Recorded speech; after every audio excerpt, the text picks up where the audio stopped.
போனாங்க. அதுக்கப்புறம் அந்த பசங்க ஃபீல்டில் இருக்காங்க, அந்த பையன் ஃபீல்டில் இருக்குது. என்னோட அண்ணன் அப்படின்னலாம் இப்போ நீங்கள் பேசுகிறீங்களே, அந்த டைமில் கண்ணா என்னோட படத்தில் நீ ஒரு கெஸ்ட் அப்பியரன்ஸ் பண்ணு, எனக்கு ஒரு கேரக்டர் நீ விஜயகாந்தோட பையன் சண்முக பாண்டியன் பாண்டியன் வந்து நீ என் படத்தில் நீ ஒரு கேரக்டர் பண்ணு, இல்லை ஒன்று பண்ணுறேன் உன்னோட படத்தில் நான் ஒரு சாங் பண்ணுறேன், ஒரு சாங் ஒரு ஃபைட் உனக்காக இல்லை என்னோட அண்ணனுக்காக, விஜயகாந்த் ஏன் செய்யலை? ஆமாம், விஜயகாந்த் அண்ணனுக்காக நான் பண்ணுறேன், ஏன் செய்யலை?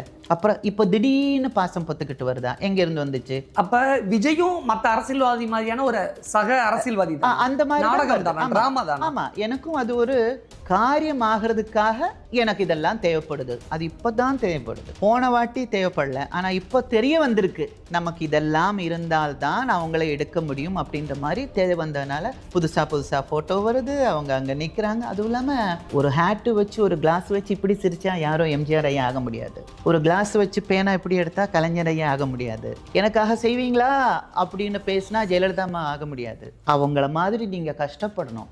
விஜயகாந்த்